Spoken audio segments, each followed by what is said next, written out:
Welcome to Upstairs to the Right Music channel, and I am your host, Mike McWilliams. This is Sunday Night Live, or at least for me. It is 11 p.m. here in lovely Amsterdam. A little chilly tonight, I have to say.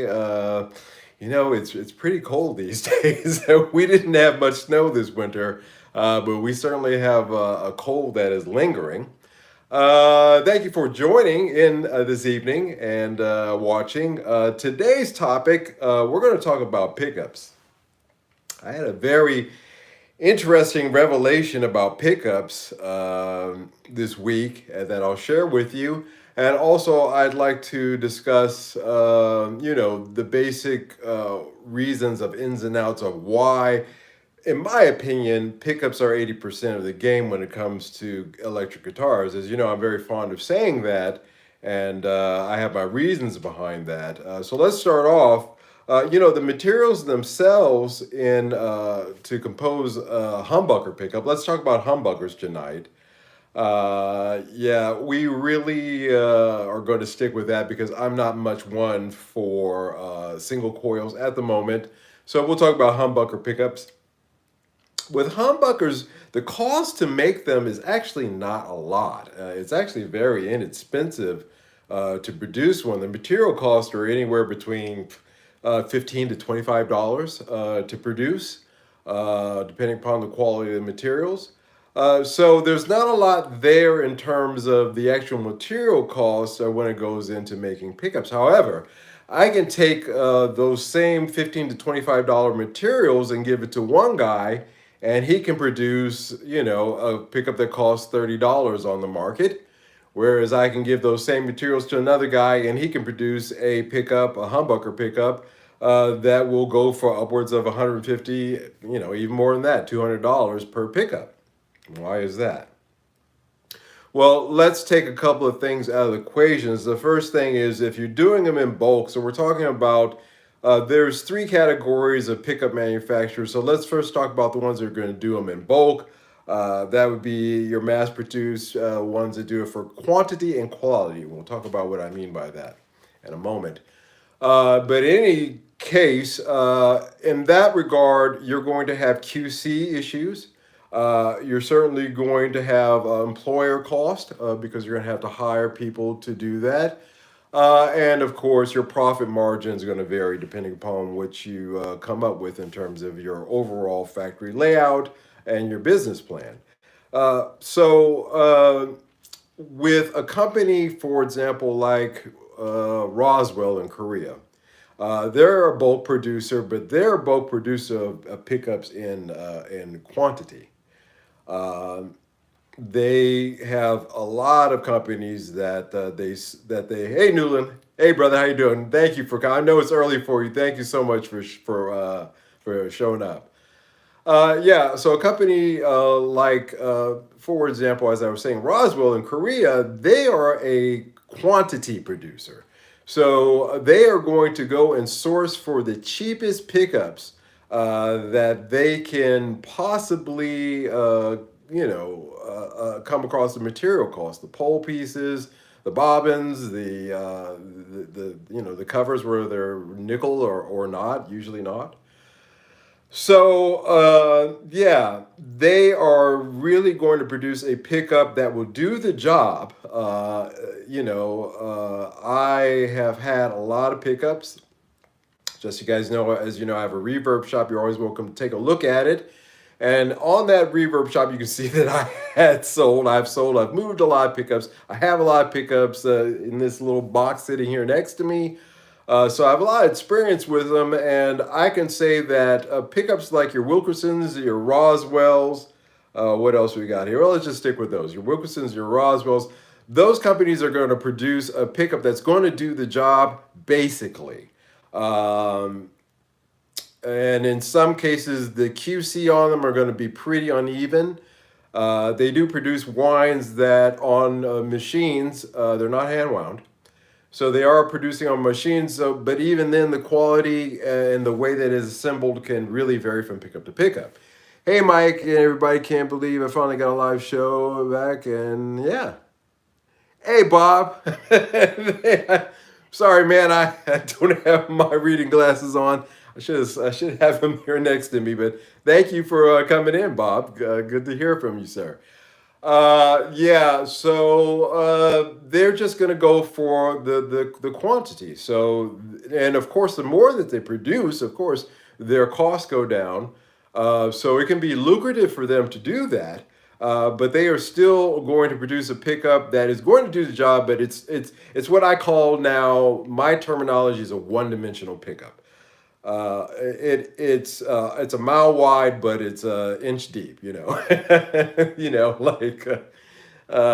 just doesn't have any real depth to it. However, sometimes that's good, especially in a mix. And we'll talk about that a little bit later. But anyway, these pickups quality, and then some of them are just going to sound terrible, no matter what you do with them, no matter raising the pole pieces, raising the height of pickups, no matter what, they're not going to sound really great. It begin again, it's a quantity thing. So they're not going for something like quality.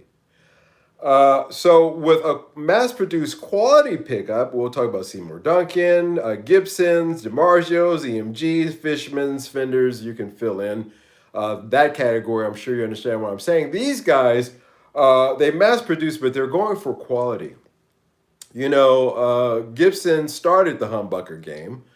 And it has been a race to try to improve upon that original PAF pickup. I have had the great pleasure of playing a 1959 Les Paul Standard with its original PAFs in it. And I have to say that it's what I'm talking about, one-dimensional. The quantity produced, they produce a tone that's one-dimensional. Yeah, it sounds like rock. You can get Zeptones. It sound like yada, yada, whatever. But when you plug it through a good amp, a good tube amp, and you really listen to the tonal qualities when you just hit a clean chord on it, the differences are quite striking. You hear the overtones in a PAF, a true PAF. That so-called woodiness also is something that you begin to understand when you've played a real PAF Les Paul. But Gibson is not that far off, guys, with their Burstbucker pickups. I mean, they've been doing this. I mean, it's their game, essentially, that they started. So when you listen to a set of Burstbucker 2 and 3s, and that I have, and I listen to a set of Wilkersons or Roswells, you can hear those differences. You switch guitars through the same amp, set them up same with your settings, and you can really hear that tonal difference, the depth to the tone that Burstbuckers and DiMarzios and EMGs, again, as I was saying, DiMarzios, Seymour Duncans, yeah, they have a depth to them. And that's because they're mass produced, but they're mass produced with a quality. Thank you for coming in. Thanks, man. Enjoy your show. Play good. Put on a good show, man. Yeah, so they are produced in mass, but they are of quality. So, you can get, again, a Wilkerson pickup or a Roswell pickup, like I said, $30, all day long on Reverb or eBay or whatever. But you're going to get what you pay for, and sometimes not even that. I had a Chinese company when I was living in Singapore that I was hearing good things about that were doing their own hand windings, and so I ordered some pickups from them. And they were they were not the greatest. At least the ones that I got, they were okay. But they were certainly the materials that they used. So they were sourcing better materials, and the overall tonal quality was much better. And that's coming from Chinese. So it has nothing to do with country of origin, is what I'm trying to say with that anecdote. Is just to point out that it really comes down to the type of time that companies put into producing those pickups. Gibson spends a lot of R&D time producing the Epiphone pickups and the Gibson pickups, I will mention as well, for example. And they've had decades of experience. They have the original winding machines in the case of the Gibson pickups. I think the other winding machines are with, gosh, I forget the other the pickup winder guy. Great company. I'll remember it and put it down in the comment section later. So the original winders, some are Gibson, and this other guy, he's got the other ones, and he's doing windings, pickups. If anybody out there in the chat knows the one that I'm talking about, remind me. And really, the quality and the R&D and the work and the years of experience show in the quality of those pickups, and also the branding behind it as well. Let's not forget, if I walk in and say, hey, I've got a Wilkinson pickup, hey, I've got a Gibson pickup, guess which one is going to fetch the higher dollar? Throwback, Noodlin, thank you, brother, thank you so much. Yes, throwback. So the guys over at Throwback have the other winding machines. And so, again, it's a better material and it's a better effort is what it really comes down to when you're getting to those mass-produced but quality pickups as opposed to the mass-produced and quantity pickups. Now, there's a third category, and that's your custom wine boutique guys. That's Lola, Wiz, the guy that I use out of Croatia, Q Pickups. These guys are the ones that are going to take that $25 worth of materials and they're going to create, a $200 pickup because of they choose the higher quality materials. They do the research. What was the original PAF wound with? What was the exact wire?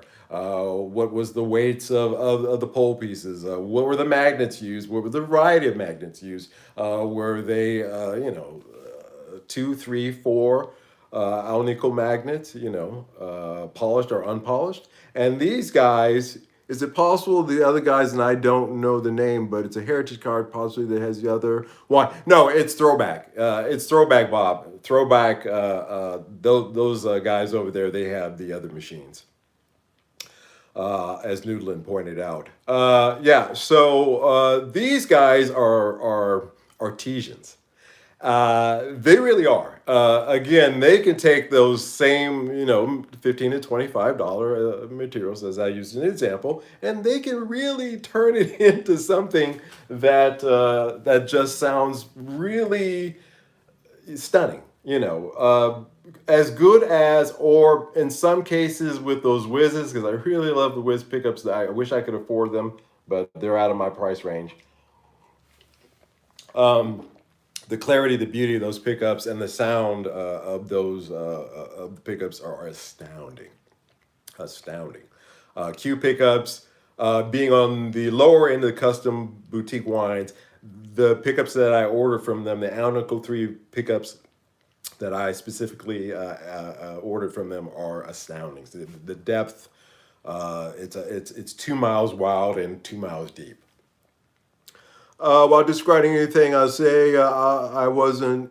I guess it wasn't heritage. I was saying that. Oh no, Bob. No, not disregarding what you're saying, brother. There, no, not at all. Heritage guitars. No.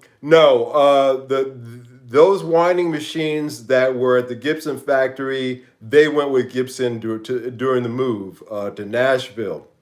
The Heritage guys, they did not keep the winding machines, but I know that they kept a lot of the CNC machines. So no. The one set is over at Gibson, the other set is at Throwbacks that I know of. Again, these boutique guys are artisans. So you're paying an artisan's price for them. And so there is the real reason why you're seeing that price difference of the $30 pickups as opposed to the $150, $200, $300 on up pickups. Vintage pickups are another subject in themselves. I'm not really going to include that because these are wines that are already done. And they were done by guys who probably did, if you're talking about even 70s Gibson pickups, you're talking about the guys, as I think Bob is alluding to there too in a bit. These are the original guys who made those guitars back in the 50s, 60s, and into the 70s. And so if you buy an early 70s, late 60s, early Les Paul Standard, you're getting, those are PAFs. And, they don't have the magic on them as, say, a 59. But that's just in concept, in marketing. In reality, they are essentially the same pickups. So yeah, so those are the reasons why you have that big price range of the $30 on up as far as pickups are concerned. Again, taking into consideration your manufacturing costs, employees, your overhead, marketing, and all those things, yada yada, that go into it. So that will get into the bottom of line of why a pickup costs what it does. With Roswell pickups or Wilkinson pickups, there's really no marketing. You don't see it, and they have a website, and that's the extent of it. They're not really putting their money into that. So they're keeping their costs low, so they can produce in mass their pickups that again will do the job, but in reality.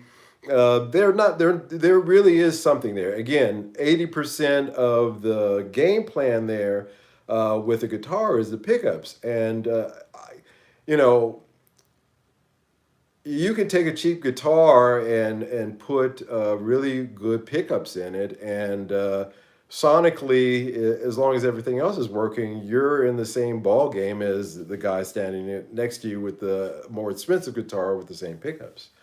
So, really, yeah, guys, my point tonight, the conclusion of all this is that I really think that with pickups, it's tough. At the end of the day, you're going to go through, if you're really serious about this, you're going to go through a lot of pickups. Pickups aren't something that generally I'm comfortable with returning. Once I buy it and I solder it in, even if it's something like, this is not working, I just can't, unsolder it and then try to return it.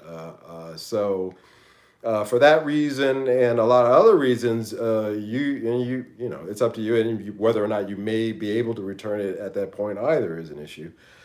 But you're going to have to go through pickups. There's no way through YouTube videos or through, I mean, you can get a basic idea, but until you plug it into your guitar, into your amp, you're really not going to know. And it's one of those things that you can't fudge off.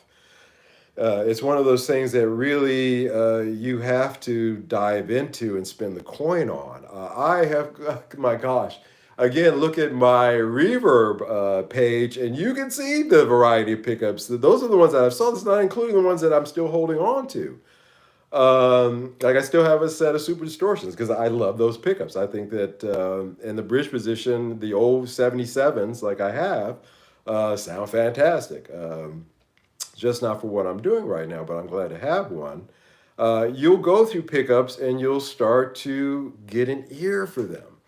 And that is why I'm going to say that the pickups in the recent Epiphone, the SG standard that I talked about last week here on the channel, those Alnico Pro Classic pickups, Alnico Classic Pro pickups, which, by the way, there's a little bit of controversy as to whether or not those are Alnico 2 pickups or those are Alnico 5 pickups.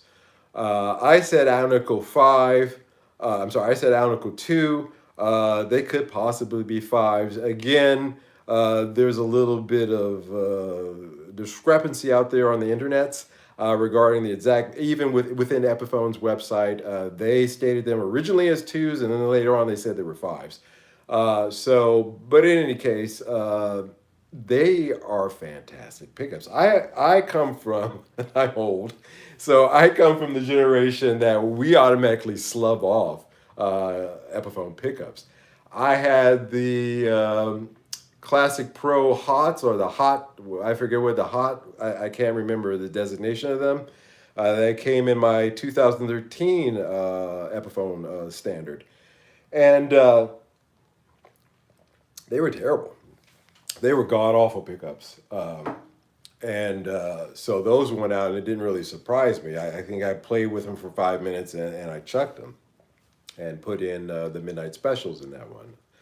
Duncan's are those? No, yeah, Seymour Duncan midnight specials, and really just amazed me. However, how they have improved their pickups. These Al Nickel Classic Pros sound really good.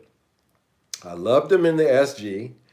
And this week, just to change things up, I actually pulled the Burst Bucker 2, and I'm giving a little bit away for the sound test that I'll be doing. Not this week. We're going to be doing a live interview. No, I'm sorry, not a live. I did an interview at a local guitar shop that's coming up. But probably the next show or the one after that, we will do the sound test. But in any case, I pulled the Burst Bucker. Damn it. I thought I could do it tonight without messing. Burst Bucker. Don't laugh. The Burst Bucker 2 and 3 out of my Epiphone 59, I put those into the SG standard. I'll tell you why. I bought some pickups from Lily Franz about 15 years from my atelier. They bring me, yeah, Lily Franlin. Let me tell you something. Again, another, they fall into that boutique winder category that I'm talking about. Guys who produce pickups that are artisans. And and again, once you find a set, the ugly part of it is you got to go through a lot of pickups to find the one that works for you and your rig. The cool part is that once you got the pickups that you like, you stick with them for the rest of your life. Um, I'm kind of a knucklehead. I you know I'm an experimenter of, I guess, of sorts. So I continue to slog through pickups. If it comes along, I'm going to check it out. I'm not going to get this is it. This is what I use, and I'm not interested in anything else. Plus, I would be doing you guys a disservice if I were to speak on a subject if I didn't, at least have some experience on it, and that would not be cool. So there's my excuse for hey, I found another excuse for collecting pickups. The gas continues. Uh, but those Alnico Classic Pro pickups are excellent. So I put those. So I put the Burst Burger 2 and 3 into the SG because, quite frankly, with the whine on those pickups, I thought that they would be better suited for that guitar. And boy, am I right! That's the combination. That guitar is done with a set of those 2 and 3s. I don't know about anybody else's, but my set that came with mine, beautiful wine, beautiful set, sound great in the SG. I took the Al Nickel Classic Pros and so I swapped pickups. I put those into the Epiphone 59. Now, if you remember the 59, I completely had rewired with Lola caps and pots and really, really high quality wire. It it not they sounded great in the SG, the Epiphone SG standard. They sound fantastic in the Epiphone Les Paul. So much so that I used it here just the other day for a guitar solo on the album that I'm working on, and I just kept playing it. I did 3 takes. I usually with guitar solos I usually do 3 takes through it. I sit down, I write it first. I'll figure out what I'm going to do. Then I'll do 3 takes. Sometimes I'll pick whichever take is the best one. Usually the second or the third one because I've warmed up to it and I've gone through it. Or I'll comp sometimes, but that gets a little tricky because of issues. So you try not to do that. But I was just sitting back listening to the playback and I was amazed. It has that. What did it sound? It sounds Skinner-ish. If you guys know Leonard Skinner, if you're a devotee of Leonard Skinner like I am, uh, yeah, it's got that southern or maybe Billy Gibbons, brown sugar type tone. Anyway, it's a particular tone to it, and I really put those in there as a placeholder. I said, well, okay, if the 2s and 3s are going to go into the SG, then I need to find something to replace them here in the Epiphone. 59 standard, I was actually considering going back to Q Pickups and getting a set of their 59 PF copies that they make because I love the wine that they did, custom wine they did for me so much. I can't recommend them. If you guys don't know, look online, Q Pickups. They're in Croatia. They are probably your best bet if you want to get into the boutique custom wine kind of category pickups. For the price, they're down there where it'll cost you a lung, but it won't cost you a leg and a lung to buy them, arm and a leg. Just the arm. But and they do a fantastic job, and they're up there with Wiz. They're up there with Franlins. They're up there with a lot of the top winders. But I don't need to do that now because I really like the tone of those Al Nickel Classic Pros that came in that SG Epiphone in the 59. It makes that guitar sound like it should. It sounds like 50. And yeah, all right. Uh, those those pickups, they don't have a lot of as much of the depth as example as the burst buckers do, or the custom wines, or some of these other pickups I have laying around here. But they cut through a mix and they have a beautiful tone, especially in the rhythm, the neck position. Bridge sounds good too. So save myself about $250 there. I'm not changing the pickups out of that. I'm not swapping them. I'm not going to do it.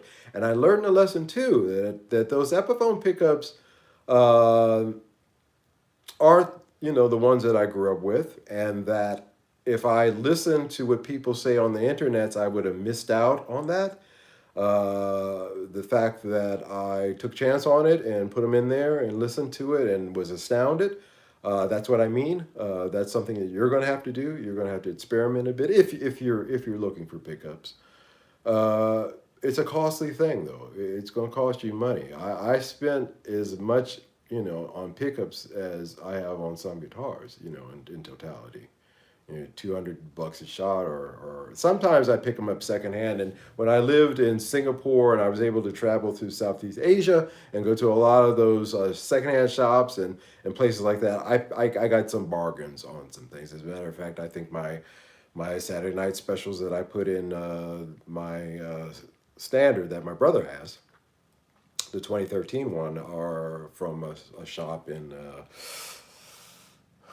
Cambodia, I want to say. Cambodia? Maybe. Yeah, yeah. Something wild out like that I was there and got them for a song. And yes, they are the real things. They're not counterfeits. Reputable, good shops wouldn't do that there. The counterfeits are exported.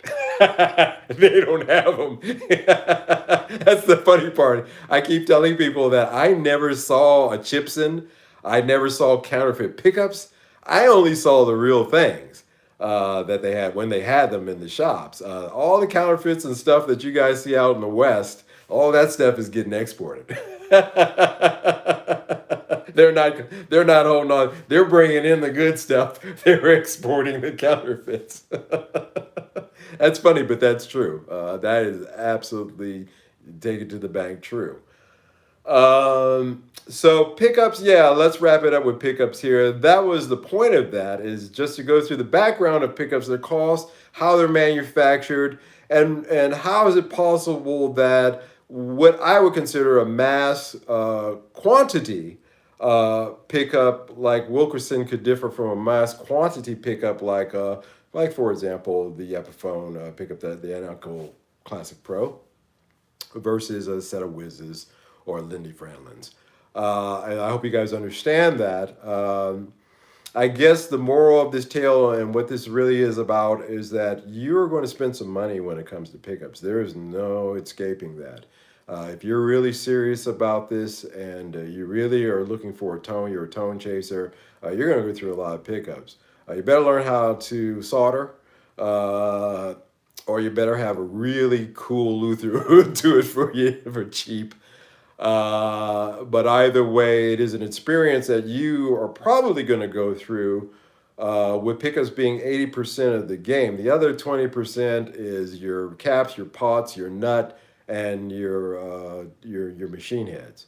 Other than that, again, I've heard, this guy I knew, when I was growing up, he made his own guitar. Have I told you guys this story? He made his own guitar. This thing weighed 14, 15 pounds easy. I think he purposely found the most heaviest piece of wood he could to make this guitar so nobody could run away with it if they wanted to steal it. And they'd break their back. And literally just, rough. It was a rough guitar, but he had 70s DiMarzios in it. And it sounded great. And it was just crappy old wood that he had taken a table or something like that and turned it into a guitar. I don't know where he got the neck from, but in any case, yeah, I should have known then that I was 16 years old that really 80% of the game is the pickups. So as long as everything else is straight, you're good. So pickups, yeah, guys, something to think about. All right, where are we at? 31 minutes here. Okay, so one last quick subject. I want to talk about my new pedal. Oh, I should have planned this a little bit better. I've got it plugged in, but I can unplug it for you guys. I got everything. Yeah. All right. I want to talk about my new pedal. This is Legends Amps F1 pedal. This pedal is to replicate the sound of a Fender Twin Deluxe. And I have to tell you that this was a game changer for me. Getting this, actually, I didn't buy it. I traded. As I say, I swapped pedals. As you can see, I have pedals here. I got pedals here on the floor. There's a local guy who had this. I had the Sedano S1 up here, if you guys remember. I found the Sedano S1 was a little bit too heavy of a tone for me. I'm not a big Sedano amp fan. Myself, personally, I like Mesa Boogies. As you know, I like Fenders and Marshalls, or amps that approximate those. And I had the Joyo Clean Glass, which also is an emulation of a Fender amp. And I said to him, well, I know that the S1 is not as costly as this one, so I'll throw in the Clean Glass with the S1. What do you think? And he said, awesome. So I mailed him mine. He mailed me this one, and here it is. My gosh, this is the Fender in an amp tone that I've been looking for personally myself. This thing takes pedals well, as you can see. You can run 2 pedals into this through the FX loop and on both sides of here. So you can have 2 pedals, and it has the power to run those pedals as well. So you can run 3 pedals just off this one. It runs on 12 volt. But they came with that. Has cab sim. You can switch that on and off. If anybody out there has this pedal, tell you a little secret. Don't use the output to go to your wherever you're running it to, because when you're running that with the cab sim off, it's going to give you a plus dB boost. With the cab sim on, it's going to drop you down. And if you don't want to use that cab sim, which I don't, I have no need to with my cab sim over here that I have. Really, the best way is to come out of the FX send. This sends the pure tone of this pedal. Just a little trick. In other words, if you guys got this, don't come out of this out. Come out of your FX send out. And the true quality of this pedal comes to life. So much so that it is going to be joined by this pedal. So this is the Electro Harmonix 5mm. This is a 2 watt amp, 2 watt amp, in a pedal form, solid state amp. So this is going to be the preamp. This is going to be my amp. So this is going to run into this, and this is going to run into da da da da. I'm getting a 2 notes, the 16.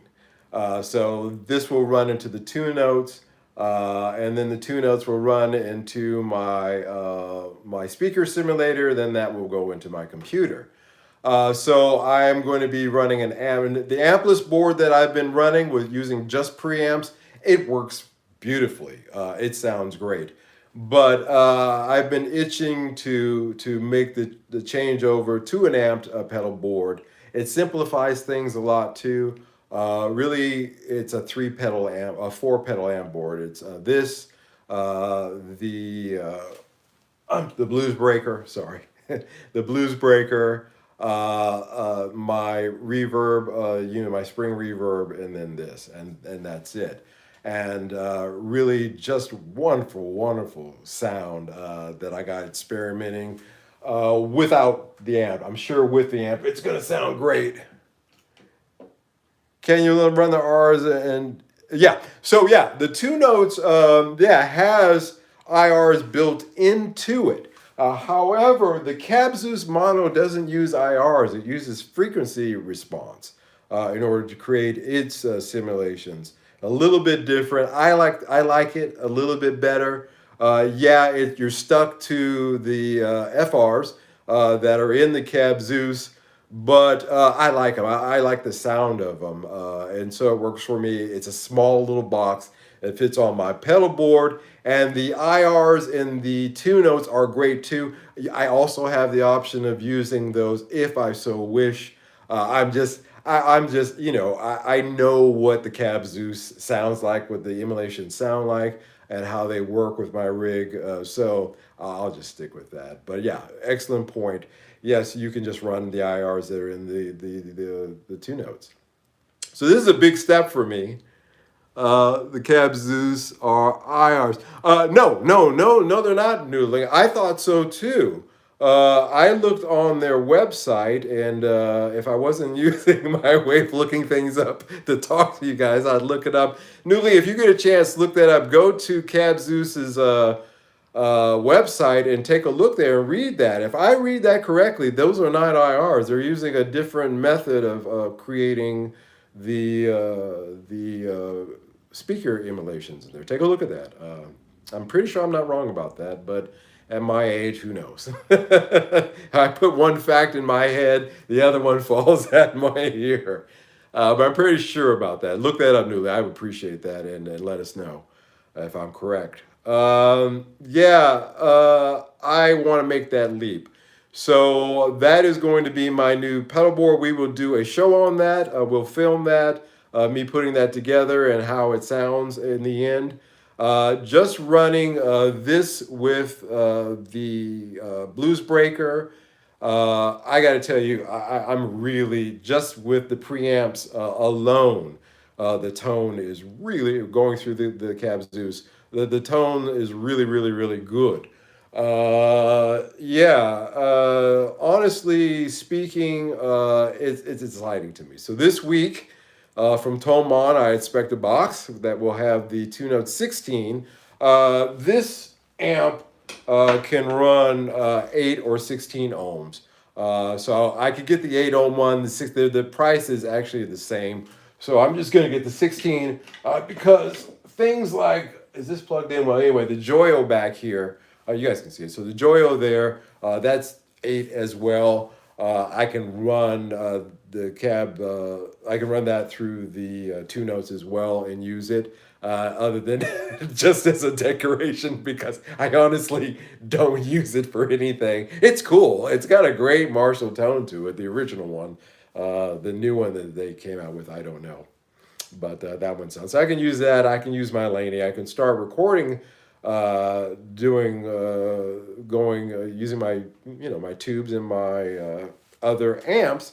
that I have laying around, and I'm excited about that. So that's something I thought I would preview to you guys. Yeah, that pedal, that F1, that whole series is something that you guys should take a look into. I'm a pedal head. I'll collect pedals into the along with pickups, but that's third on my list. It's like pedals, guitars, and pickups, or pickups and guitars. They fluctuate, but that's the order of my my insanity. But pedals, I'm really into, and now the channel's going really well. A little bit of revenue's coming in that I can invest into the channel. It's going to be a pedal show, a lot. You're going to see stuff like this coming through. But I thought it was really cool that we did that swap for that. This was the one that I wanted, but it just came up and it worked out for me. So you guys will enjoy that. All right, we are at 40 minutes, and I am going to retire now myself. I'm a little tired. I had a long day today. I was watching videos on, there's a roller coaster channel called Extreme Coasters Network on YouTube. And I have a huge TV, this thing is, because pandemic, I was like, if I got to be stuck inside, let me just get the biggest TV that I can fit in this room. So I have a pretty big TV, and I just like to sit there, and the highest resolution I can get and watch these POV roller coaster videos. You're sitting there and you're going up and you're going around. And for me, for some reason, that's just, it's fun. That's my relaxation today, was sitting there watching roller coaster videos. Because actually yesterday I spent all day mixing. As you know, I'm in the middle of working on my album, and I don't like to spend a lot of time with mixing. I believe that's where a lot of people can get trapped at, where they'll listen to it and they'll spend weeks and weeks and weeks working on it. Oh, I got to get this just right. Or it's got to be the perfect snare. It's got to go. You know what? One of the reasons Prince is my idol is because he didn't play that game. He got in there. He recorded the track in a day, mixed it in the same day or going into the next day in a lot of cases, and he was done with it. And, as you can see, that kind of worked out for him. So I've tried to adopt that practice myself. So I cut the vocals on the track on Friday night. That's usually the last thing that I do before I mix. I spent all yesterday mixing. And again, that's why I said I was just listening over and over again to those Epiphone Alnico Classic Pro pickups in my guitar. Just, oh, what a sweet sound! A lead sound. I used it for solo, and I'm just worn out. It's very mentally grueling work, as a lot of you guys know, to write it, record it, produce it, mix it, master it. It's a lot of work producing and doing the work by yourself, if you can. If you're blessed enough to be able to do that. I'm old school, so I was raised in the studio system. They encouraged all the interns and guys like me to think this way as well. But I'm now mentally wore out from it. And when I was younger, I could just, I could do this 7 days a week, man, 24 hours. Really, seriously, digging this dude, and I still do. But even I have my limits now at this age. So I'm going to take the rest of this evening and watch more roller coaster videos before I go to bed. maybe not, I don't know. And maybe have a cup of warm milk to help me sleep, because I'm an old ass man. And just call it a day. And thank you guys so much for taking the time to show. There's 5 of you guys out there watching. God bless each and every one of you for coming along. We can turn this into an army of 5,000, I really enjoyed your channel lately. Have a good day. Hey, thank you so much for for showing up. Anyway, guys, it's night time for me is what I'm trying to say. I want to thank you so much for showing up. I hope you enjoyed the topic today, talking about pickups and some of my new pedal acquisitions and plans. Until the next live show next week, please take care of yourselves, guys. Really be careful out there. Love each other. And until the next show, bye-bye. See ya.